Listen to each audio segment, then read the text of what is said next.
Hello viewers, welcome to my botanical bliss. আশা করি আপনারা সবাই ভালো আছেন, আমিও ভালো আছি। এই যে দেখুন, এটা আমার অ্যালিসিয়াম গাছ। এটা শীতের সৌন্দর্য বৃদ্ধি করে। এটাতে একটা মিষ্টি সুগন্ধ আছে। দেখুন কেমন সুন্দর, রসগোল্লার মতো দেখতে লাগে, আগায় গোল গোল গোল গোল।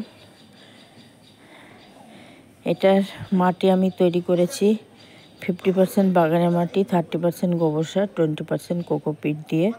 আপনারা অবশ্যই গাছে কোকোপিট দেওয়ার চেষ্টা করবেন, তাতে করে জল ধরে রাখার ক্ষমতা রাখে এবং গাছ খুব সুন্দর হয়। দেখুন এর পাতাগুলি কি সবুজ সুন্দর আছে, আর ফুলগুলি দেখতেই পাচ্ছেন। বাগানের শোভা বৃদ্ধি করে। সপ্তাহে সপ্তাহে খোল ভেজানো জল দেই এবং সপ্তাহে সপ্তাহে নিম তেল স্প্রে করে দেই। এতে গাছ খুব ভালো এবং সুস্থ থাকে। ভিডিওটি ভালো লাগলে প্লিজ সাবস্ক্রাইব করবেন, সাবস্ক্রাইব করে আমার পাশে থাকবেন। আজকে আসি, টাটা।